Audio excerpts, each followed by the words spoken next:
more people join in. Okay, welcome everybody. This is Rashmi Krishnaraj. It's 6:38. Officially, we are going to start our last meeting of this academic year. I have, wait, I keep looking at Joseph, sorry. I have Eleni, Mike, our secretary, and we have Francis is running a little late, and Christine may join us also a little late. Thank you, Mr. Mango, Dr. Mike, Esther, and Louis for helping out and being a part of this meeting. So we will start officially. I'm going to start with the minutes, and then we'll go to superintendent's report, and thereafter will be our general meeting.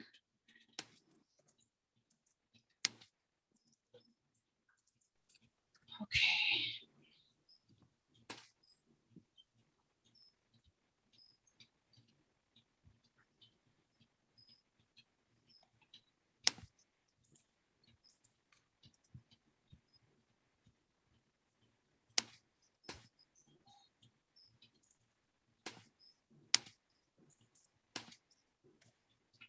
Is Christine's last name spelled correctly here? Coniglio, yes. Okay. C-O-N-I-G-L-I-O.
Is this rally spelled correctly? Is that how?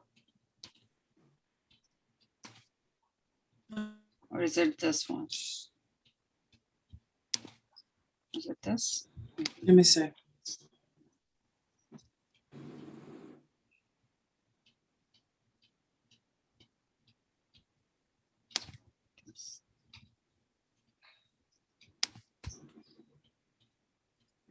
I think it's R-A-L-L-Y.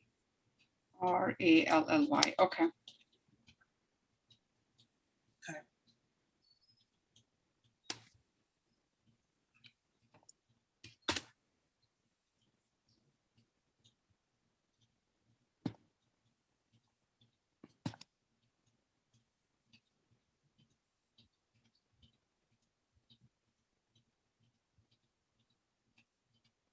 Looks good to me.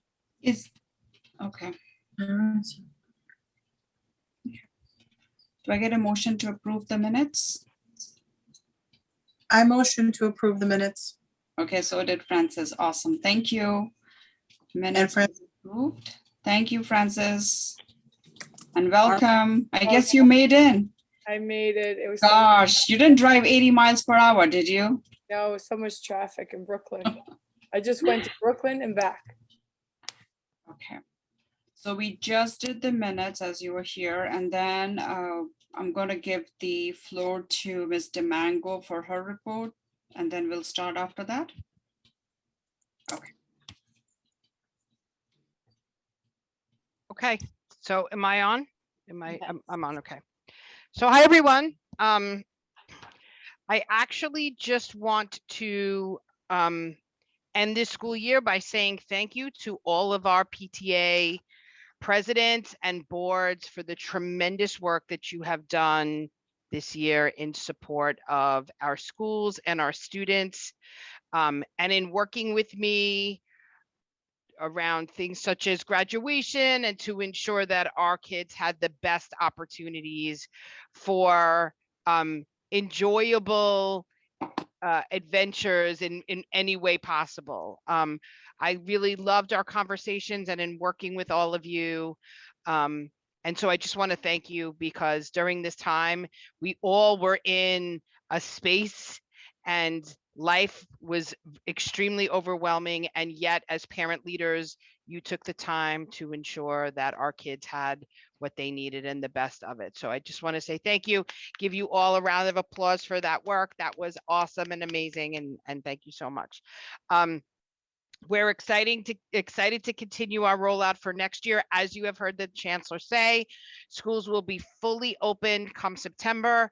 Over the summer, we're going to do lots of planning around that work. So my office is open. I am just an email away. I know all of you have our email. Just feel free to contact us if you have any questions or concerns for your parent communities. Thank you to those of you who have already completed your elections. I know Esther is keeping track of that. Once again, if you need support in that work, you can feel free to reach out to Francis and Rashmi, or Esther is happy to help as well. And we are still working really hard with our local community-based organizations around Summer Rising. Every day we're meeting to try to get more seats and more space. So I didn't know if there were any parent leaders that had questions regarding Summer Rising and what that looks like in the district so far. But otherwise, Friday is the last day of school. It is a full day of school. As you know, tomorrow are elections in some of our schools. So some of our schools will be learning remotely, or parts of the school will be learning remotely, and that was for space purposes. So other than that, I wish everyone an amazing summer. I'm also looking forward to meeting our new school board, and our next meeting there will be July 7th. So that's it for me. Any questions, concerns? I have a quick question, if you don't mind. I remember earlier in the year, one of our parents had an issue with World's Finest Chocolate, trying to collect on her, her halted fundraiser. And I was wondering what her conclusion was, and if you had any advice, because I just found out we got a red letter as well. So I was wondering if you have any advice. She's So, on the line. She could. yeah, Christine could tell you what she has done, but Christine, also, if you can guide Karen to the attorneys that you spoke to and how that was working. But you know what? So World's Finest sent you something also? Yes, I mean, it was dated like from December, but like, Is it from the attorney Christopher Draught and Associate? no, it's just from their credit manager. Okay, so it hasn't gone to the attorney yet. Okay. Okay, so if you want, I mean, we could talk offline, but I'm going to tell you that they're not flexible. In my experience, they were not flexible, but they will take, if you have any money, like, how much do you owe them? It's only $600. Okay, did you 700. send them any payments yet? No, I just found out about this. Okay, so I would find out how, like, what we did was we paid for the chocolate that we actually sold. Mhm. And then we worked out a negotiation for the rest, and I had to raise the money. But Okay, they made you do it. oh yeah, they're not gonna, they want their money. That's the bottom line. Okay, so question is, why not let it just happen? Like, what are they going to do to us? We can still function as an well, they organization. can put a lien against you. I spoke to attorneys. They can put a lien against the PTA. I mean, not that you care, but you'll never be able to do business with them again. I mean, but at this point, I don't think anybody should, because it just goes to show you they're not willing to understand. I would reach out. Listen, I'll put my information in the chat so you can reach me directly if you want, and I'll walk you through everything that we did. because I don't want to hijack the president's Oh, council sorry. meeting. And I'll help you out as much as I can, but you're gonna have to send them something to work, to get them to work with you. All right. Thank you very much. Much appreciated. I will. Okay, so I do have a second question for everybody. Well, actually, this is more of an announcement. I don't know if you guys know this or not, but our school is in need of a parent coordinator, and we're in the process of hiring. And I happen to think that parents of PTAs make the best parent coordinators. And I just wanted you guys to spread the word out, because we are in need of a parent coordinator at $4.99. So please look into that. And if you happen to have experience as a parent coordinator in another school in Queens, that would also be nice. But not required. That's great, Karen. Thank you for that. I agree with you. Is it posted yet? It is. It is posted and is open to everybody now. Perfect. Okay. Mr. Mango, I did have one question. It's in regards to middle school waitlist. Uh-huh. So I understand if you don't get into,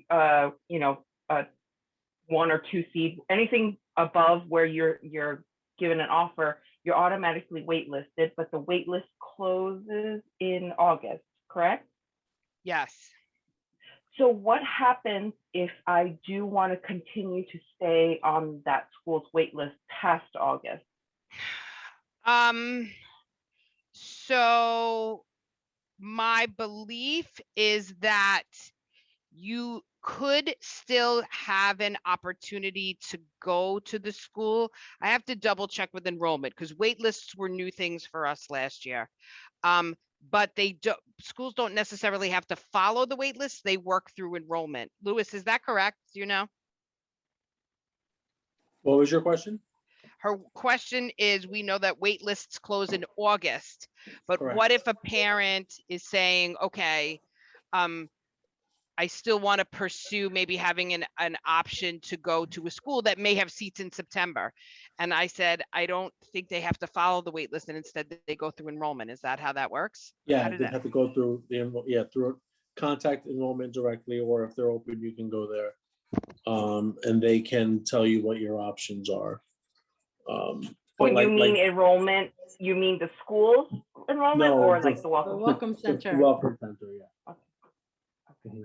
And so therefore the wait list number she's currently assigned to, it gets erased in August, right? Yeah, there'll no longer be a wait list.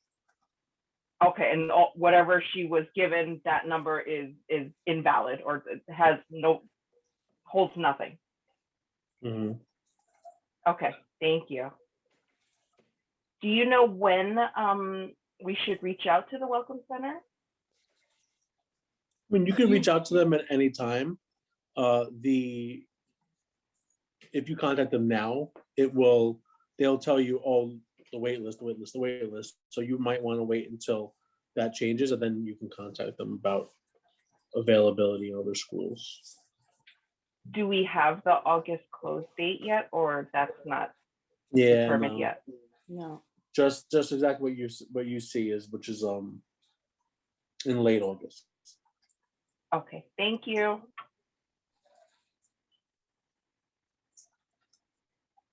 So Danielle, I have a follow-up question on that, because a lot of parents reached out to me, and these parents are actually from PS24. They reached out to me because they got waitlisted for a couple different schools, and they all are zoned to 237. So they're asking me, and obviously I directed them to the office, but they are asking me that they still want to continue waiting because their choice school was like number one, number two. They got waitlisted for all the choices except their zone schools. Mm-hmm. So do they have to reply by August, or by August they will know if they're waitlisted or not, and then automatically default to 237? Like, how does that work? So they all gave like 4 or 5 schools, and they're waitlisted for all the 4 choices, and the 5th was 237. So the important thing I also want families to know is it also depends upon where you are on the wait list. So So let's think about, we talk often about our schools being overcrowded, right?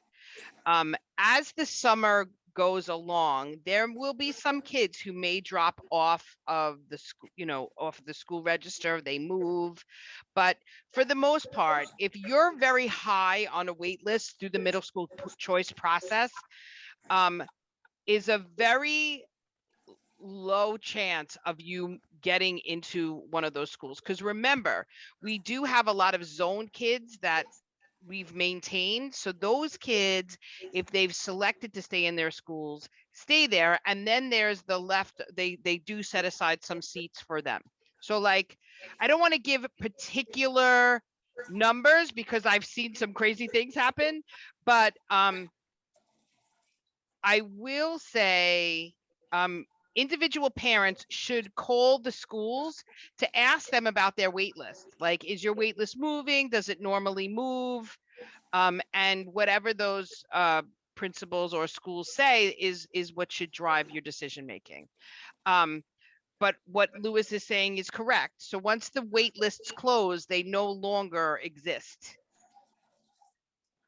Then that's when they default to, if they did not get into any of the schools, then they will automatically default to their zone school because they have So, and given. Rashmi, like, I think the way you're saying it is a little, different than what it is. They got an offer to, their middle school offer is 237. Right. So that's where they're going to middle school right now. That's where they're going. And if one of the wait lists calls them, then they'll switch and they'll go to a different school. But right now, there's no defaulting. They got a seat in 237. It's waiting for them, and that's what's going on right now. Oh, okay. That's the way you have to think about it. It's not like it's not default makes it sound like they don't have a seat right now. They do. It's 237. Only if their number comes up on the wait list. And like Danielle said, you really need to be high up. Like I would say top 5, top 10 for some of these programs. Might they get a call? Okay. And then, one of the questions came, and then I started thinking, this is something for next academic year because we are the school of choice for middle school. So is it that every school who is not zoned to your school, they get like X amount of seat? For example, I'm just going to give a Bell Academy because that's always in the radar.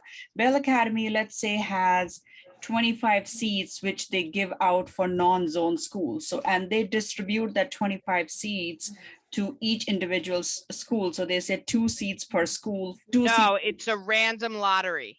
Oh, so it's So not everyone that applies goes into a random lottery. So it's not that they are applying for only 25 seats. So all the 25 seats can come from one school, or I don't know how random that is, but yes, it could. Okay, so I was just trying to put some and kind of every mathematics. school is different. Like Bell Academy, 169 students get priority.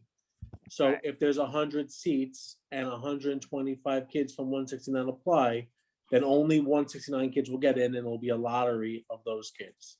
Right, and it's the same thing for 379. So 379 has priority to PS29, PS129 are students that live in College Point. So, so if there's 100 seats and only 50 kids apply, all those 50 kids will get in from that area, and then there would be a random lottery for everyone else who applied. Remember, you have to apply. So Bell Academy is always tough because 169 students have priority. If they choose to go, they automatically get in, and then the remaining seats are the lottery. Okay. I have a question. I'm just listening. There's 2 things that, so the lottery has, in these schools, it's just lottery. There's no sibling priority. And when there's no sibling in middle school. Yes, no sibling priority. And then not in high school either, right? Correct. Okay. And then when they said you're waitlisted, so if you have 3 schools that you applied for and you didn't get any, and you're waitlisted for which school? All of them? Well, you should, we said, you'll get one school, but you should have put your zone school as the last option. Right. So if you have 3 schools in front of your last option being your zone, are you waitlisted for all those 3 schools while you're waiting? Is that what I'm understanding? You would remain on the wait list, yes. So if you put 3 schools and then your zone and got in your zone, you would be on the wait list of all 3 schools above that, yes. Oh, okay. Okay. So then you'll only get one of those schools. Yes. Okay.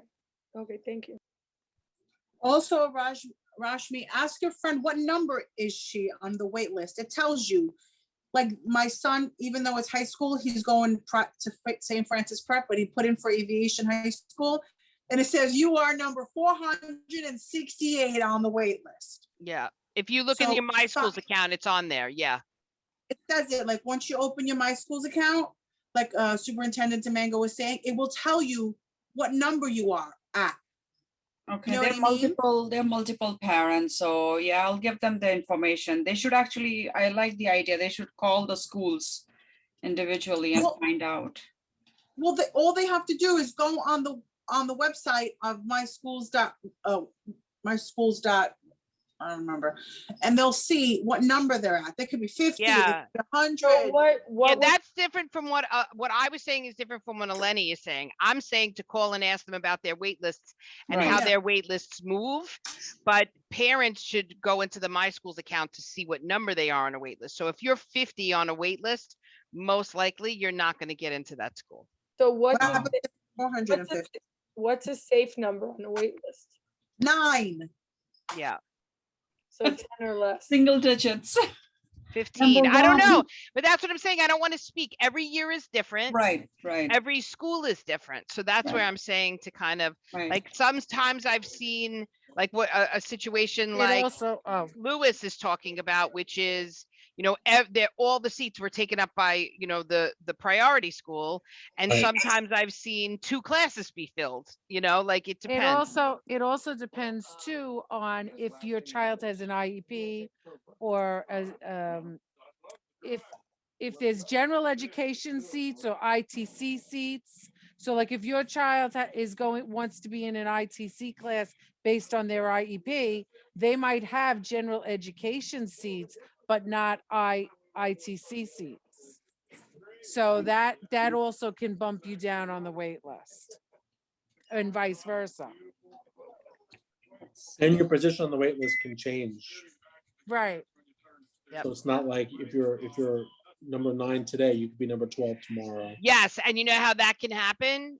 If a child is zoned, they have priority over you. So let's say children move into the area and there's 5 children and you're number 9, anyone who's not zoned for that school gets bumped.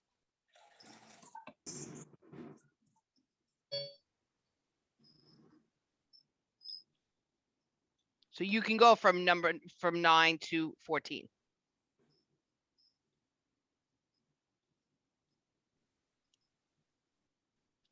Okay. Any other questions? All right, guys, make sure that you spend some time with your families and enjoy your summer. We're looking forward to seeing everyone back here in September.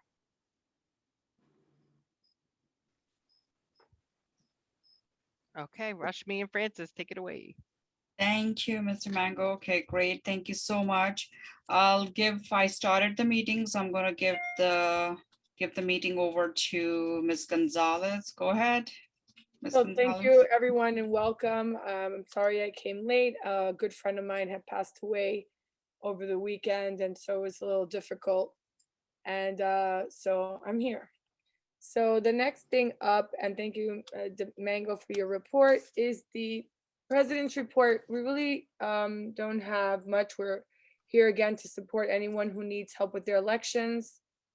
It's the end of the year, so I see the attendance tonight is, you know, people have checked out already, and I get it, you know, because we've had a rough year, but we're almost at the finish line. I just want to say that our President's Council elections are Thursday, June 24th, correct? Right, Rashmi?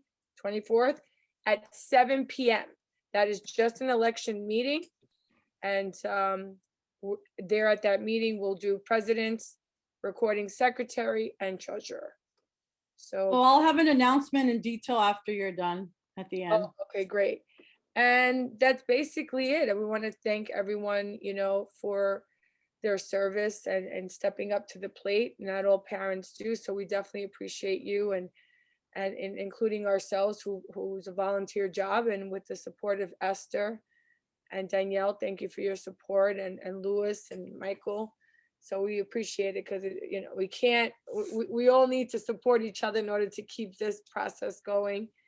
As far as CPAC report, the last CPAC meeting, there was talks about as a second round of PEBT money, the food cards that were originally given out the first year and they asked parents to, I guess, keep them. Some parents threw them out. So I don't know if Danielle, you have any word on that, but it seems like the schools don't have any information on that. That's coming from the city, I believe. And so. Can you say that again? The food cards that they gave out to parents, the first, I think the 2020, they gave each child $420. And a lot of parents threw out the food cards thinking that that was a one-time deal. And it seems that there's a second round of money coming to parents. So I don't know if you have gotten questions on that. I know it's coming from the state, because I know my school didn't have any information on it. So I don't know if this, I'm just letting parents know that this is happening. They do have a phone number, and I have a phone number and an email if anyone needs it, if you want more information. But they are giving blended families and people who remote, they're giving, I believe, blended $82 a month and $132 for fully remote. Yeah, so we didn't manage that at all. Louis, I know there were a lot of questions, and Esther, a lot of questions about that. That's not DOE. As of right now, they haven't given us any information in detail. Like last time, they were able to tell us who rolled out first and who was rolling out second. They haven't said anything to us. We're waiting for guidance on that. But all we have is that email and phone number. But right now, they haven't even said who rolled out. So if I could remember correctly, last time when they rolled out, it was everybody who had Medicare or whatever, they went first. Then it was people in shelters and another group, and then another group, and then everybody else, the general. So we don't even have that guidance yet. We're just waiting to see what's going to happen. As soon as we do, we'll share it with our PCs, and so they can go ahead and share with the school communities. Yeah, they have a really good PowerPoint on it. So I would ask for that, whoever has that PowerPoint. They have 2 distributions. I actually took pictures of their PowerPoint just so that I can remind myself. And they said distribution 1 is expected to start in June, and that covers September 2020 to March 2021. And then there's going to be distribution 2, which covers the rest of the year, April to June. But I'm sure letters will be mailed out. I just want to give parents a heads up that if they threw out the card, they're going to have to get a replacement before this happens. So just a lot of parents have been calling to get replacement cards. So I just wanted to give a heads up to, for those parents or for your card. Also in CPAC, they talked about the healing ambassadors. I know that we just rolled that out to our district, so I don't know. The deadline was the 18th, but I think they extended it. And I believe the PTAs were supposed to elect a healing ambassador, but a lot of these elections have been made. So I don't know, Esther, how, we're going to go back and do that. That was something that's kind of brought up really fast. And now every school will have a healing ambassador, which is, Rashmi and I are still trying to understand exactly the role of a healing ambassador, but it seems like there's 4 trainings, and then there's a presentation that the healing ambassador would be giving to their school. I guess it's to work alongside the schools to see what kind of issues the school would be having. I mean, that's my take on it. I don't know what else, but that's basically what the meeting consisted of. So that's my update for the CPAC. And that's about it. Does anyone have any questions? Anyone? Clarissa said that the website said 7:24, so we will have that change. Thanks, Clarissa. What The election. Instead of 6:24 is probably just, it's a typo. on the website of the district? We'll have Louis correct it. Okay. Yeah. So it's June 24th. It's actually this Thursday. Yep. So if you are planning to run and So And can you I have- go ahead and give my announcement? yes, Esther, go ahead. Okay, so this is the last meeting for President's Council. I thank everybody, all the ladies on board. So next Thursday, we're gonna do exactly the same thing as last year. Louis, myself, and Eleni will be running the elections. A flyer went out to your school parent coordinator. If you are the new president or co-president, and is coming to, remember, if you're the president, you automatically come to President's Council. You have a vote. If you're a co-president, one of the co's sits on the SLT and one of them comes to President's Council. The way I have to verify that you're the one that was elected is because after your elections, you have to fill out the certification form. That certification form gets signed by your principal, then it gets entered into the system. So I check both places, the SPLCI system and the election certification form. And so if it's two people, Louis and Esther, that were co's, one chooses to go to SLT and the other one to President's Council. On that form, on the bottom, it will say who is the designee for President's Council. And if I'm the one that wanted to go to President's Council, it will say my name. So therefore, on Thursday, should Louis and Esther show up to the meeting, only Esther gets to vote, and Esther would be the one with the code. It is an open meeting. Anybody could attend, but only the people that are president or the co-president are the ones that are eligible to come to vote. We're asking everybody to go ahead and sign up. That way I could go ahead and email you your code. And the way we're gonna do it is the same way as last year. We're gonna put a Google form for say for president or co-president. You put a Google form, should there be more than one person, more than one co or president running, more than one person, then you'll go ahead and do the vote. And then between Eleni, Louis, and myself, we'll tally the votes and we'll go ahead and get the results that way.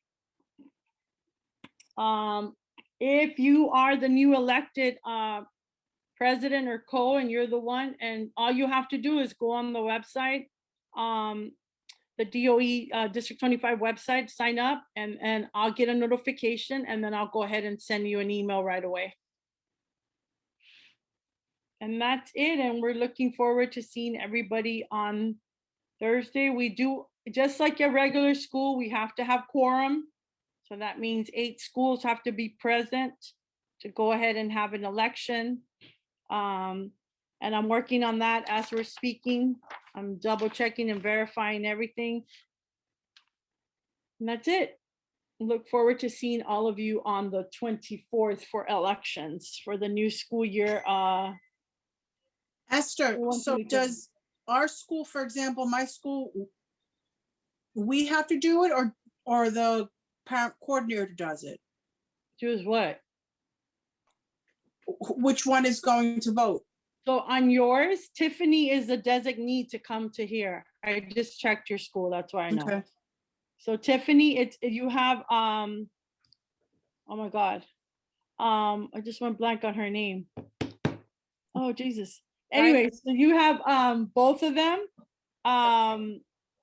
and one of them is a designee. So then Tiffany will be the one that could come to vote. Both of them could come, but the one that votes is Tiffany, according to what the parent coordinator, which I see Nicole's here, she entered in the system. I'm sorry, not Nicole, that's not your PC. I'm sorry, I'm getting her confused.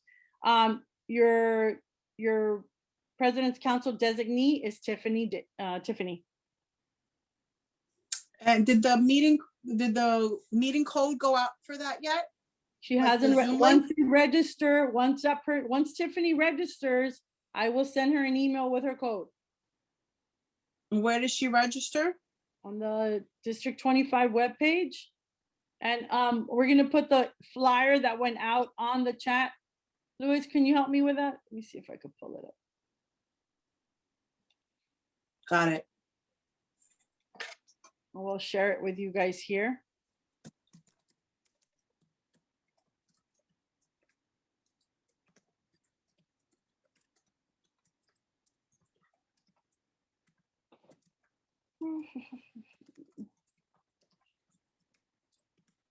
Okay.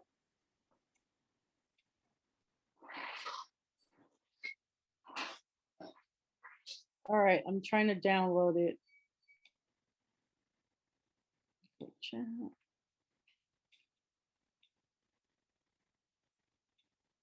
While you guys do that, I have a question. When is the PAC election? Is usually happens in September, October? When the October. October. So the PAC election, the schools have to have their Title I meeting. Once they have their Title I meeting and everybody's elected, then they go ahead and have, we have the District 25 PAC. I mean, the District 25. So once all the schools have their Title I PAC set, they have their chairperson and their alternate. Those two people, then the chairperson then comes so we can go ahead and have our district like we did last year. Okay, so the PAC election at the school level happens when the school opens after the Title I funding gets And they have till allocated to schools. And they have till October 31st to do their Title I meeting. And that's subject to change because it could change. They could push it further. Sometimes they give an extension, sometimes not. So the PTA term starts from September, and in a traditional way, it ends June 30th. So along with the SLT, but the PAC goes from, I guess, October to October then. No, it depends on their bylaws. So if it's a 2-year or 1 year. Oh yeah, regardless of 2 or 1 year, but the term is actually from October to October, right? After June, right? I believe so, but I'm not 100% unsure. But your SLT and your PAPTA is from July 1st to the last day of school. Okay. And I would have to verify on the PAC thing. The PAC on, because Sure, it's if we fairly wanted new. to change, sorry. If we want to change out Tiffany and put the new co-president, what do we do? So one will be in charge of SLT and the new co-president will be in charge of PC. How do we get it changed before Thursday? You have to go to your parent coordinator and she needs to flip that because I cannot accept, what's her name? I can't believe I'm blanking out on her name. Brooks. I cannot accept her vote because she's not the designee on the SPLCI system. If you guys, what they can do is just vote. If the school wants a certain vote, just tell Tiffany. She can't attend. Oh, Tiffany can't attend. No, she has a meeting with Miss Trotner. Oh. So, Esther, if someone from that school comes, they can't vote, but does it still count as quorum? No, they're not voting. No. No. You have to have to be counted as quorum, you have to have eligible people to vote. Right.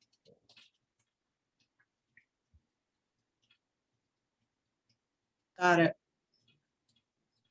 Because technically I'm the co-president, but I can't because I'm leaving. Yeah, Right. you're out. That's why you're helping presidents Right. council election. So Brooke wants to come just for that day, or Brooke wants to take Tiffany's position to be a designee I to was just- president? I didn't realize that the new year hasn't started yet to take the co-president position. So we have to wait for September for that. So if the president can't attend the meeting, then our school can't vote. Right. Because I can't vote. So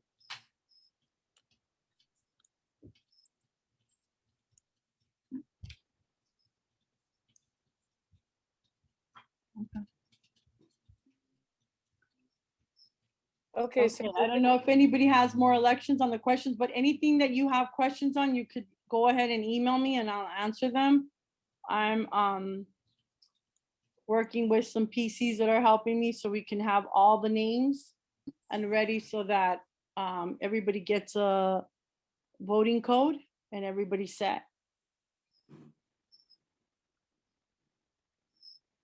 okay, thank you, Esther. So the next thing we have was we were trying to put together diversity potluck. And usually when we meet in person, we usually bring something of our diversity or just bring something for us to enjoy. And then we have a potluck. And this, obviously this year, we couldn't do it, but we wanted to do a virtual diversity potluck. And we wanted everyone to come in with their background. And I have my background on, so I guess I'll start it off. It's optional. You don't have to do this, but if you want to share, you're more than welcome to. So I'll share first, and I'm going to, I don't know, I should actually, I don't know if I can share screen. I'm not a host, so I can't share screen. So I'll just ask the questions that we had. And so it says, what is your family heritage? My family comes from Puerto Rico. What language is spoken there? We speak Spanish, or what they call Spanglish, which is a combination of Spanish and English because we are part of the United States. What is a famous food from my heritage? And we have rice and beans, plantains, lechon, which is pork. And pork is it's a very, I guess, a big thing when you have a big event, you roast a pork, and that's like a big thing. What is one thing your heritage is famous for? I will say music and dance and art, and just being an island. The people, when you go to Puerto Rico, people always want to feed you. They want to welcome you to their home. A fun fact about my heritage, it says there's a little frog. It's called a coqui, and it lives in Puerto Rico. And it's called coqui because that's what it sounds like, the sound of it. And if you take the little frog out of Puerto Rico, it won't sing. So I find that to be a very interesting fact. And so I just wanted to share that. And that's it. And then that's my background is our flag. There's our flag. It's almost the same colors. It's the same colors as the United States. So because we are the only country that doesn't need a green card that speaks Spanish to come to the United States. So that's it. So that's my heritage. And anyone else want to share their heritage? Anyone want to contribute? I'll share. Go ahead, Rashmi. Not that I look German. I do look Indian. So I have a funny joke. You know, couple years ago, I was situated in North Carolina, and I was in Lenoir. If you guys want to look at Lenoir, it's like a small town with 20,000 people. So at one time I went to McDonald's. When I had just moved there. So the guy comes and is like, "Where are you from?" Then I said, "I'm from Germany with a perfect tan." And for 1 second, the guy believed me. And I'm like, oh God, that's not a good joke to make. So I should not make. So, well, I have been in America throughout my life. My kids are born here, but my heritage is from India. just South Asian country. And what the food is famous for is something, one of the food, it's samosas, Esther's favorite. One day I'm going to drop it off, surprise her at the office. But we are famous for basically a lot of dancing, Bollywood dancing, if people know about it, just fun. And Indian people are just pretty much very relaxed. You give them couple friends and couple cups of tea, and we can pass the whole day chit-chatting and not doing anything. That's pretty much what we are famous for, I would say. But that's about it. Nothing more, nothing new. Thank you, Rashmi. I feel like I know you a little bit more now. Anyone else? Esther, would you like to share? Gee, I wasn't prepared, but what were the questions? I'm half Mexican, half Filipina, Spanish and Tagalog. In Mexico, you speak Spanish, and the Philippines, you speak Tagalog. What else? Fun fact, Mexico, you have tacos and tequila, and the Philippines, pork adobo and lumpias, and both cultures love to eat, love to cook, and are very happy-go-lucky people. There you go. Nice, thank you.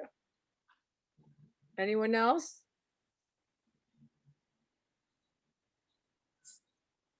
What's interesting, we have so many diversities that live here in America. So it's always good to find out, you know, and that the more we find out about people's cultures and traditions is the more you start understanding them and start learning to work with them. You know what I mean? It's like you didn't know one thing and it's very interesting. Anyone else? Okay. I'll do a quick one. Okay, go ahead. So I'm from the States as well, but my family's from Jamaica. And let's see, we're known for our partying skills. Lots of music. I dare someone to not be able to think of a reggae artist they know well. Food-wise, I'd have to say it's the ackee and saltfish. It just might be the only vegetable my children are willing to eat.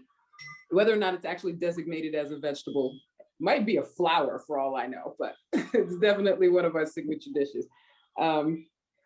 Let's see. I'm sorry about the phone. I'm actually on hold with the IRS and it's been the whole meeting. Wow. Oh, well, that's enough. I didn't prepare any cute stories. Sorry. No, that was great, Karen. Thank you for sharing. It's funny because I'm going Wednesday. My friend who is from Jamaica, we're going to celebrate her birthday, and we're going to a Jamaican restaurant, and they did have saltfish on the menu, and I was like, I don't know what that is, you know. So I'm glad you mentioned it. So I'm looking forward to that. So thank you. Is there anyone else? Sorry, I just want to say all of the different names we have for the same dishes in the islands is just astounding. Like you're coming up with new names. I'm like, wait, no, I have eaten this before. I just didn't know the myriad of names people call it. So yeah, that's that. Thank you so much. Danielle, would you like to share? Oh, okay. So I wasn't prepared either, but so my heritage is Italian. And what do we have to say? You could say a fun fact about, well, obviously you speak, they speak Italian, right? The language. A fun fact about famous foods and just, that's it. That's basically it. Okay, so a fun fact about Italians is that regardless of what anyone tells you, we all know how to cook. Going to your house this summer. Whether we do it or not, it is part of our culture, and we all know how to cook. So if there's any Italian here that denies it, they're not telling you. True story. Right, Mike? Mike, you want to say anything else about over? Italians since we're in this together? No, I really don't have any fun facts. I mean, pasta and pizza, those are my top two favorites, but I mean, we can go on and on about all of them. Well, you guys could talk Italian about dishes, sure. the sauce that you guys. The gravy. The right? gravy. You got Gravy, yeah. Thank you, thank you. Yeah, sorry. I don't know what Esther was talking about. Don't call it pasta sauce. It's gravy. Gravy, yeah, well, that.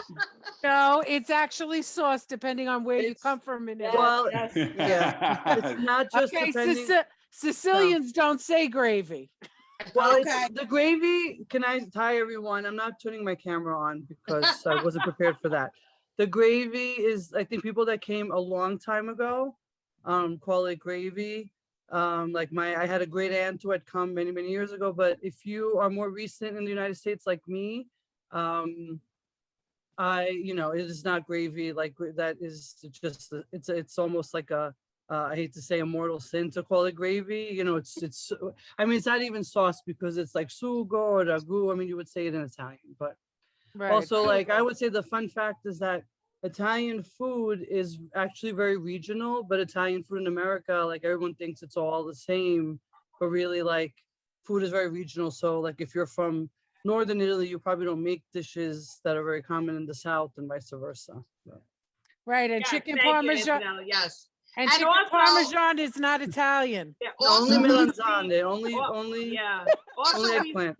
speak different dialects, so you could be in one area of Yep. Italy, and they Right. won't understand you. It's kind of like, we say like, New It's York. a different and the world. South. Yeah. It's a different We have world. that, we have that too, for, I believe there's, I think 22 Spanish countries that we all have different dialects, and you can kind of tell exactly from the dialects where people are. I know in Spain, they have a lisp because they had a rich king who spoke with a lisp. So the people just followed along, and that's how that accent, that dialect came about, which is a pretty interesting fact about Spain.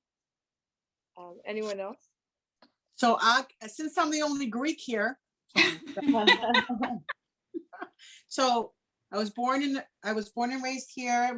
Both my parents came from Greece. I don't really acknowledge my mom's side because I grew up on the island of Crete, which is under Athens. So our house is on the south of Crete, across from Africa. So absolutely beautiful. Fun fact, they're very hospitable, and they have moonshine called tikulia. So wherever you go in Crete, it's like it's a moonshine, and it's like 100 proof. So everybody makes it at home. My dad has cases of it. So you have to drink. If they tell you to drink and you don't drink it, it's very offensive. Once they offer it, you have to take it. They get very offended and they get very hurt. That's all I know. I mean, So we're going to Danielle's house for the Italian food, and then we'll come to your house for the moonshine. I have it. I have it in my freezer always. So I'll share quickly. So I'm not Italian. My husband. not? I am not Italian. Oh My God. husband Neither. is Sicilian. I am what you call a true American. Oh, wow. My grandfather is Cherokee Indian. My mother's father is Cherokee Indian, and my mother's mother is German. I'm sorry, my mother's mother is Portuguese, and my father's family is full German. So I am traditionally a mutt. I have so much of different cultures in me, and I was not born in this country. I was born in Panama. Oh, wow. So I have Christine. I have yes. So I have my grandmother is Portuguese and my grandfather's American Indian. So I can check all the boxes. And my father's family is German. So, and my husband is 100% Sicilian. So he's that. So my kids tell me that they're just Italian. So actually, we're going to my husband and I are like I don't know how to say it in English. We're kumbari in somebody's wedding, like right. You're maid of honor and best man in their wedding. But it's more like they do the crowns and the ring. so actually he's Greek and she's American. And he's like, she's actually a descendant of George Washington. I'm like, what? Wow. He's like, she's like, her line comes from George Washington. I'm like, so that means no Greek music? I'm like, I mean, they're so American. I've never heard of. I'm like, well, where's she from? He's like, here. I'm like, well, where did her parents come from? I'm like, he's like, here. I'm like, where did they come from? They had to come from somewhere. He's like, no, they're American born. Their line goes back to George Washington. I was like, I've never heard of that. Yeah, well, my grandfather grew up in Nevada, and he grew up on an Indian reservation. And when he was alive, he would tell us. And a fun fact story that I always admired about my grandfather was he was in the Navy and he taught the Navajo language during the war, when they had to learn the Navajo language so that the what is it? I don't know if it was the Japanese that they were fighting at the time, couldn't understand them. He actually taught the Navajo language to the translators so that they could talk, so that the enemy couldn't listen in on their conversation. Wow. That's some history. Yeah, and he was actually on the ship when he was on a ship signing his discharge papers when Pearl Harbor was bombed. Oh my God. So he was, they were like out of port, so he wasn't in the port of Pearl Harbor, but he went back and was one of the people, like his ship went back to try to help and everything. So oh wow. So Christine, do you speak any other language? I speak Sicilian. I understand a lot of Portuguese from my grandmother, and I do speak German. Wow. I think that that's what like makes us America so beautiful, is that all the diversities that come into one pot, and we all have something that we can bring and take from each other. And I think that's what makes America so wonderful to live in, because of the diversity. So on that note, does anyone else want to share before we go on to the next? Well, thank you for those who did share. Can Go I say, ahead. I'm sorry, I put the flyer on there, but I accidentally just sent it to Antonella, but now I just posted it, I posted it to everybody. Hope you can see the flyer so you can register and then you can get your code. And then we'll be sending this as well, like I guess today. Yeah, if you could send it out, yeah. Yeah. I could send you guys the email. Okay. And thank you for those who contributed. It's nice to know a little bit about someone in a more intimate way. And, so I appreciate that. New business, and I believe, Christine, you wanted to say something about your school or the school district. Yeah, so I just wanted to speak. We have at the last CEC meeting, School Construction Authority came with a proposed site for a new school in Bay Terrace. What's up? Say that again. The School Construction Authority came to the last CEC meeting about a proposed site in Bay Terrace regarding a new school. Unfortunately, there has been a lot of pushback from the Bay Terrace community in regards to the site. And I attended a community board meeting, a board meeting, where it was not a public meeting, so nobody was allowed to speak. They are holding a public hearing June 28th, Monday, where it will be a public meeting for people to speak. I just want everybody to understand that we are in dire needs of schools in our district. We are beyond overcrowded, and we really need to get, there's more houses coming in, there's more buildings coming in, there's more families coming in, and there's not enough seats for our students. So I'm asking everybody to, if they are free, to come to the community board meeting. I can send the information to Esther and she can send it to you guys. and speak just on be as a parent, you know, just as a parent, and really rally behind that we need seats in our district.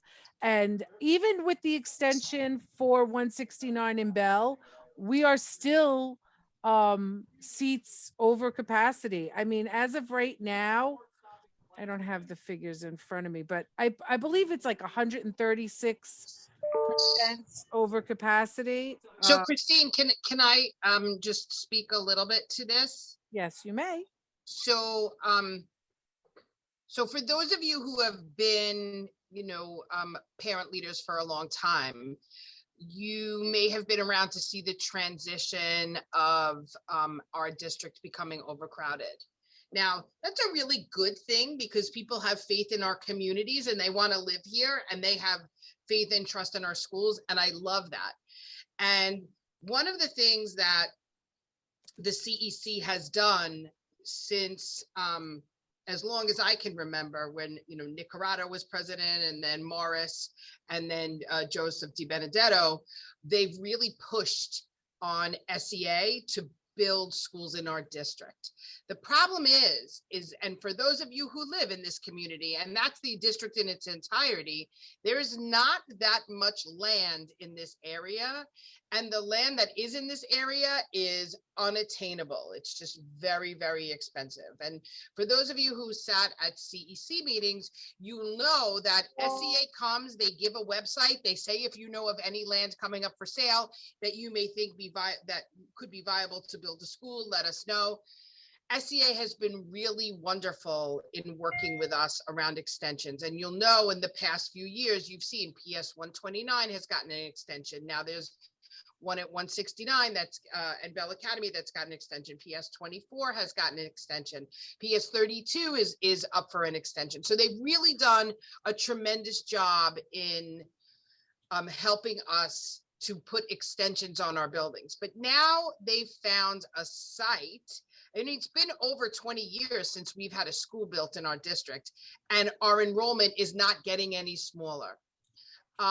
So now we found a site in a sub-district, and remember, sub-districts are broken up to the one sub-district that they were presenting on is Bayside, Whitestone, College Point area. In that area alone, we are short anywhere between 2,500 and 3,000 seats, and we only have 1,000 seats on deck, right? So we have 1,000, 1,500 more seats that we need in our district. So my job is to, you know, work with SEA, work with our parents and families, and also work with the communities in a discussion around building schools. So one of the things that we're asking is if you can go to this meeting on Monday, because during the engagement process, all everyone is hearing is how they don't want the school. And if they continue to do that, there is a strong possibility they will not build a school. So what we're saying is, for those of you who have been around or come to our CEC meetings, is that we do need schools, and that sub-district is not the only area we need schools. We need schools everywhere, right? We need schools in downtown Flushing. We need schools in northern Flushing. We just need schools. So anytime we see an opportunity to build one that SDA says that it is a viable space and something that they can afford, we really want to be able to support and participate in that. So what Christine is really asking for is, at the last meeting, there were only 2 community members there that were supporting a school. Yeah.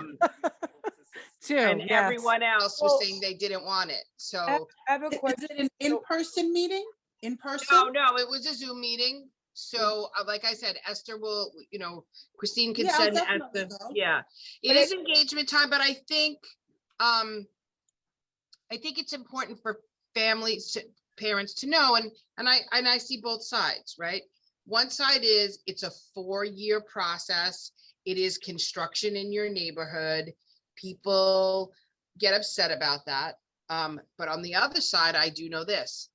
SCA builds beautiful schools. For those of you who have schools, and I will say that our most recent schools are 499 and 242. They just build really nice schools, and they work with the community. When they first rolled out Bell Academy and 169, as soon as the community has issue, they come right away. They make sure that the community needs and the school's needs are met. Yeah. So I could speak to 379. I was part of that grounds. I mean, it wasn't a new building, but it was, SCA took over a Catholic school, St. Fidelis, and they really rebuilt the whole inside. And they really engaged with the community every step of the way. I sat on that committee from the very, very start, and they talked everything through, and they told you exactly what was going on. One of the pushbacks from the community, just so that everybody understands, is it is the engagement process, like the superintendent was saying. So at this point, they don't have plans. They don't know whether they're going to have a circular driveway or whether they're going to have how big the playground is going to be, because they're just engaging a site location. And the community is pushing back, saying, we can't agree to it because we need to know all this. And you're going to put a high school, and behind our backs, you're going to go and put a high school. And then you're going to take up a parking, and the teachers will have no place to park. So that's it's just a matter of, we need the seats, and is the location okay? So is this for an elementary school? it's earmarked for an elementary school. Okay, and where is this place in Bay Terrace? Is it in Bay Terrace or around Bay Terrace? It's in Bay Terrace. It's down the block it's down the block from Water's Edge, right? I could put the map in the chat. Are you talking about down by the water, Cross Island, by the pool club? Yes. Yes. In the lot. That space right there. Yeah. Yeah. I used to go to that pool club and park right across the street So in that where big exactly parking lot. Are they taking away housing or just? No, It's a lot. it's an empty lot. It's an empty lot that's overgrown with It's weeds, very big. and it's a big lot. It's next to the highway? No, it's nowhere near the highway. It next backs to a up to the pool highway, club. but it's not. It's next to a pool club. Then Who would be zoned for that? Well, that's the thing. Yeah. So Francis, that's the thing. And that's one of the questions that the community board is questioning. They're not at that stage yet. They can't even get, because that also comes from DOE and enrollment. Right. That's I want to explain. So when they were looking at St. Fidelis, let's just say, one of the things that they did was they did community engagement on gaining the building. And then what they did was they pulled the community together and they talked about zoning or who would be able to attend the school, right? So what they did was they had me go to both schools, and the students actually named the school. Then they met with parents in the community and local elected officials and community leaders. And it was actually the community that decided, because this is how overcrowded we are. We opened St. Fidelis and that school still can't house all the kids in College Point.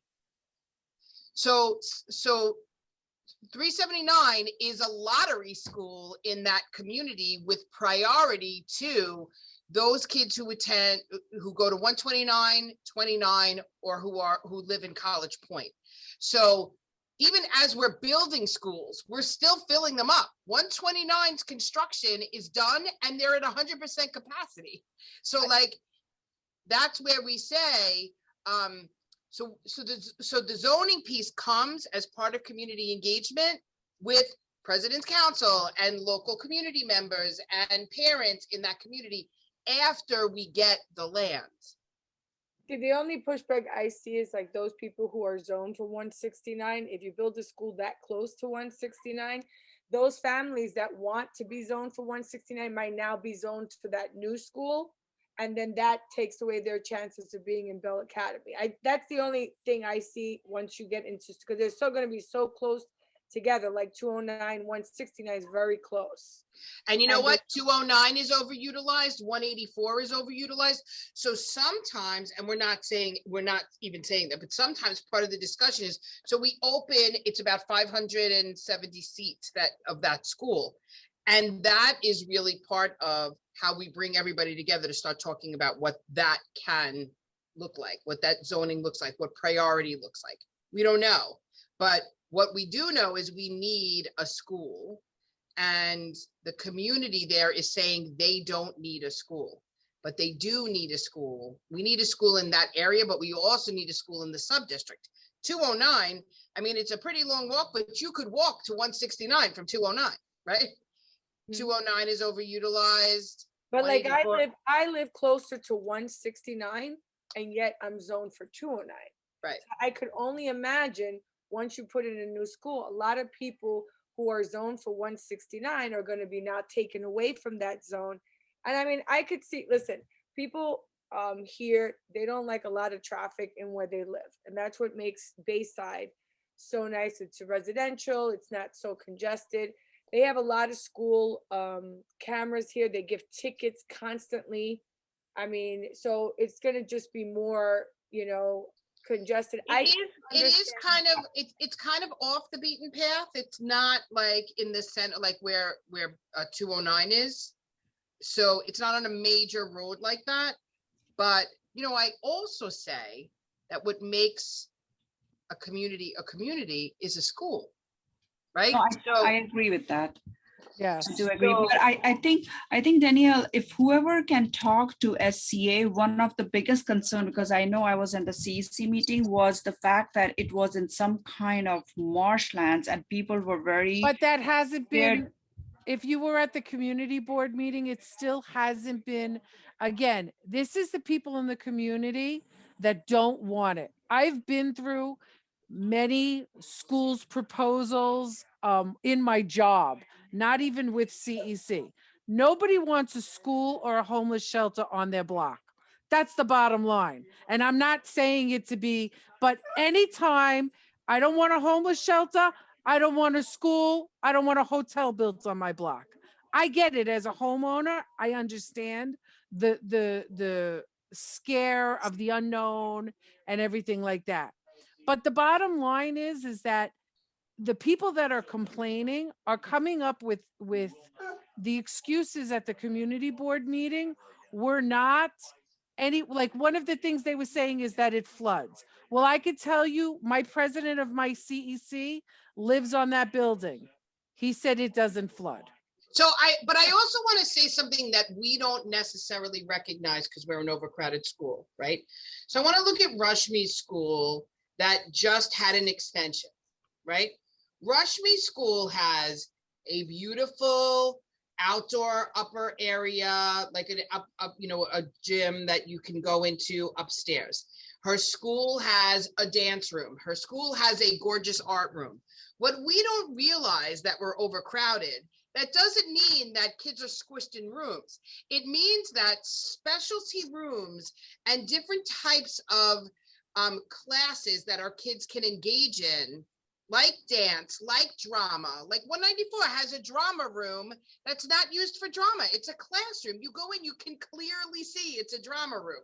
But when you're overcrowded, those rooms become instructional space. And so if you look at a school like 169, they don't have an art room. They don't have a technology room. They don't have a dance room. They don't have those things. That doesn't mean that it's a squished space. When you went into PS24 years ago, kids weren't like walking in the hallways like this, but they just didn't have the things that they have today.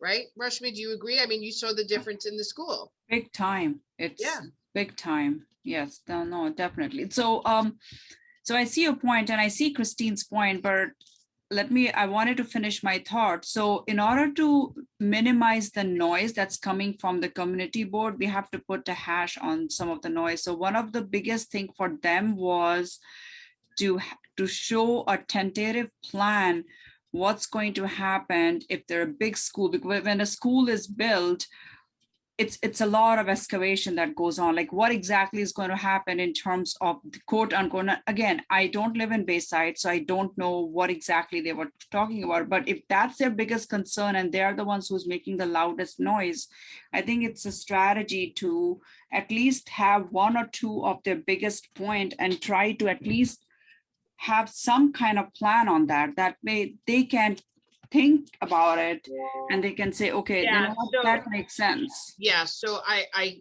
that was a concern where where my work stops is just in talking about we need schools, right? Like we work alongside in parallel to SCA the same way that you do. But I think what SCA is saying is that they can't do that until they can secure the land, and this engagement is about securing the land, right? Because like, if you think about it, I know at any time that I have an architect do any kind of drawings for me, it costs a lot of money, right? So, and that's just like for a section of my house. Thinking about a large building, how much an architect would get paid.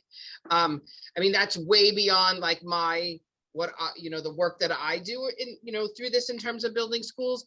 But I think it's a process, and right now they're in the very beginning of the process, which is obtaining the lands, right? So part of that process is public engagement, and they want the community to say that we're looking to build on this land a school, and then following that, once that engagement period goes through, then there's another engagement period, I'm assuming.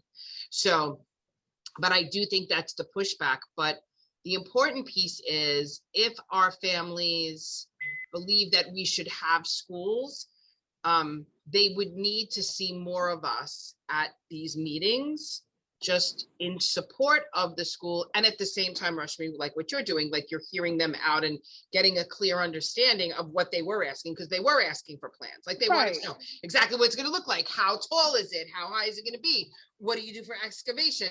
Have you done any soil testing? So I think what they're basically saying is we haven't even discussed going into contract, and you can't just walk onto private property and start doing soil testing unless you can actually engage it. So I think from our perspective, from the district perspective and parent leadership perspective, is that we're in support if we are together in schools because we need them, right? Like we know that when you look at the difference between what PS24 is and what 169 is, both are truly amazing schools, right? PS24 still, PS 169 still offers dance, but they don't have a dance room with the bars and the mirrors and all that stuff that our kids have, So. And what's the difference between building a new school and just putting the money into extending the schools that we currently have? So you can't extend all your schools, and I'll give you an example. A lot of our schools butt up against parks, and federal and state, they're not giving up parks too quickly, and we don't expect them to give up parks, right? Like parks are another piece that we enjoy in our neighborhood. But let's take PS21, for example. PS21, for those of you who know PS21, does everybody know PS21? Big school, looks like it has an enormous playground. That playground is a park, right? So even if you wanted to add an extension to that area, you can't, because it's that area is maxed out. Now, for many of the schools that we could have extensions on, they do like viability visits to see if they can actually do that.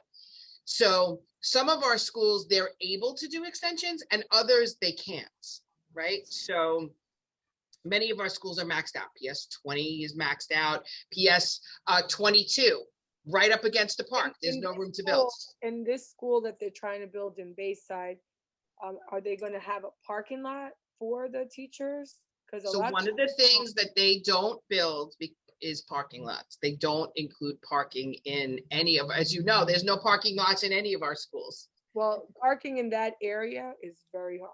Parking in every area is very hard. Try to park at PS24. Try to park at PS20. Try to park at College Point. 242, right? Like yeah. And parking even if anywhere is bad. Yeah. Even if they did include parking, there's no plans yet. We're not at that point yet. Right. That's the thing. And it's not pushing back against, I understand, of course, everybody wants to see a plan. One of the things that, we were bouncing around was, you know, if there was a circular driveway. And yes, that would make things, they could, you know, have a circular driveway and have a drop off and stuff like that. And it would make for a lot easier.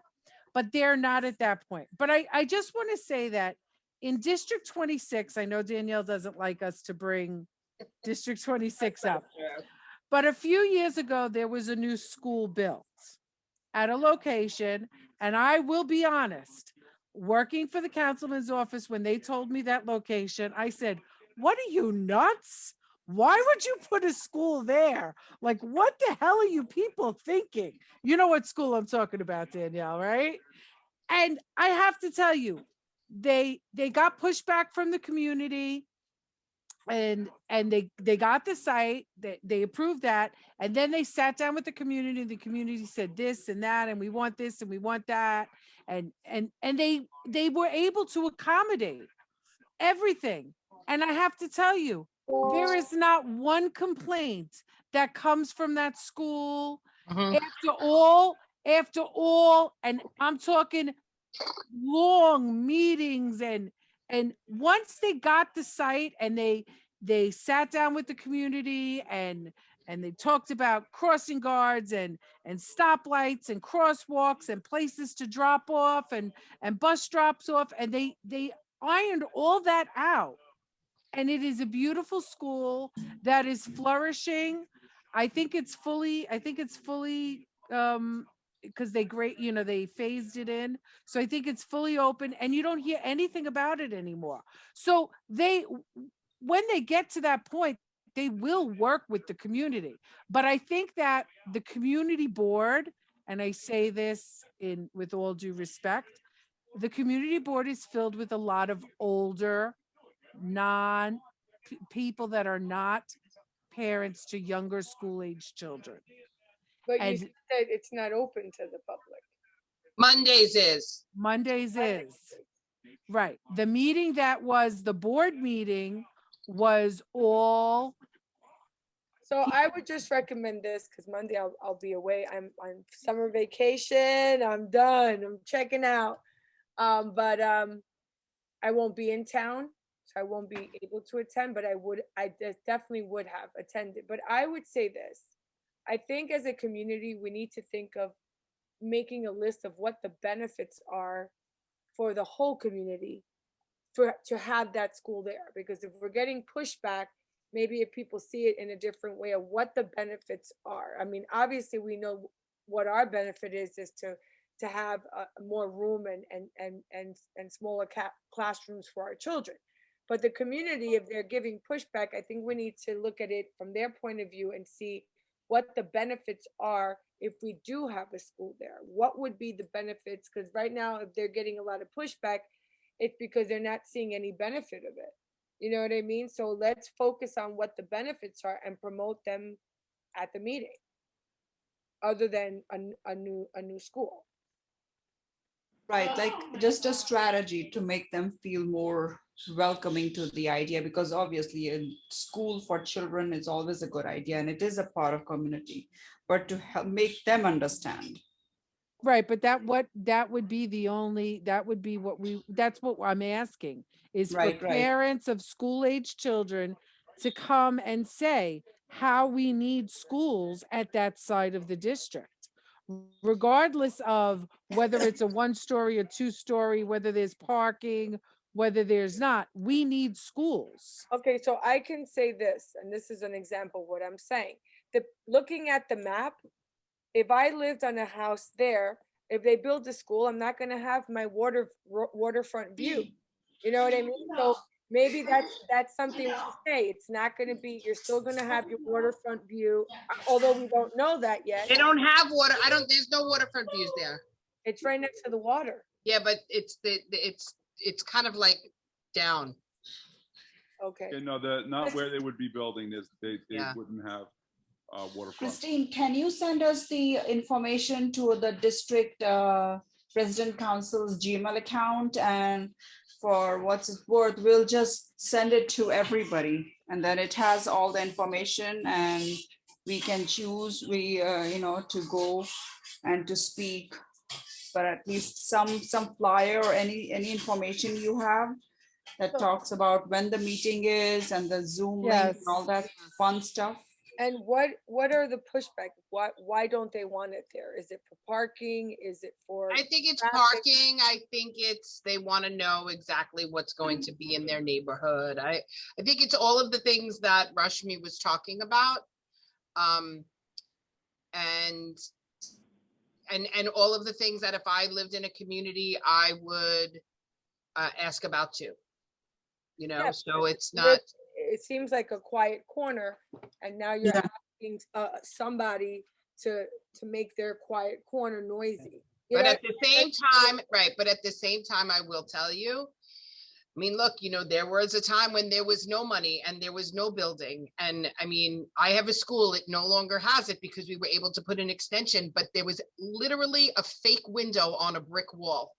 Well, I would say this, one of the benefits that you can say in the community is that it brings value to homes, to know that there's a school right there. So that's something that we have to change and look at, like Rashmi said, the strategies and say, you know, it brings more value to your home, that you live close to a school. Yeah, right?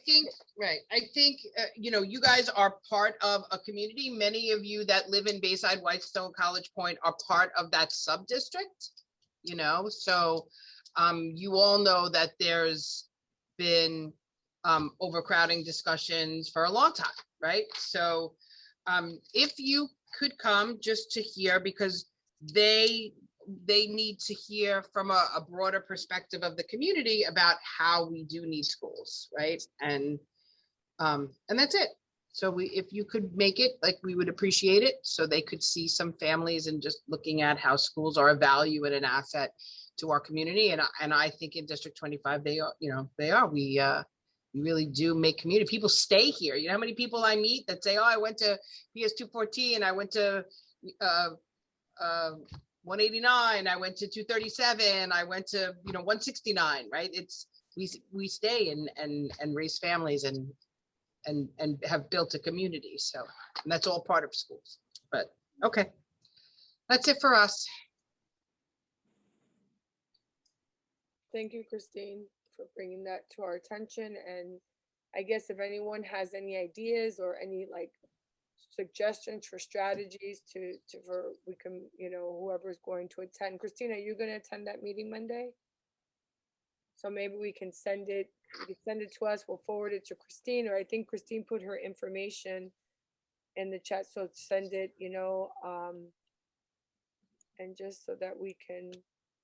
Yeah, that's fine. I mean, like, I just thought that it would be good for them to see parents of school-age children, you know, supporting it. That was my.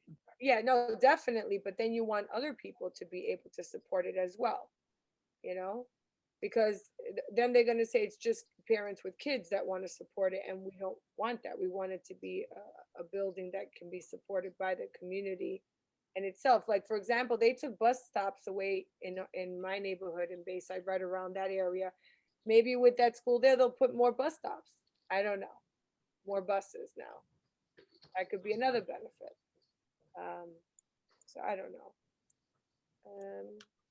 So yeah, if anyone has any ideas, please pass it along to your schools and send them to us, and or send them to Christine. Any other questions?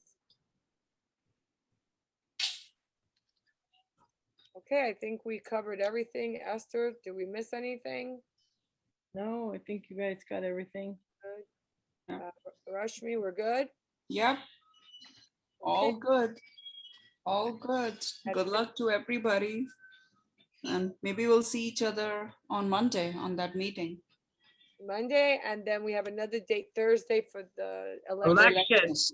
The elections are 7 p.m., not 6:30. So just wanted to clear that. We're used to meeting at 6:30. If no one else has any questions, just, you know, you can always email us after. But if not, I just want a motion to adjourn this meeting. It's 8:03. Motion to adjourn. Thank you, Lainey. And so at this time, Thank you so much for coming out. Thank you for being here. Thank you for all that you do. We really appreciate you, and we appreciate you as well, working with us in District 25 and making it a great district. Thank you, guys. You too. Annie, if you want to stay Thanks, on, everyone. yeah, I see, Annie, that you asked a question. Annie, Elaine, stay on. Annie, can you Okay. hear me? Yeah. Yes. So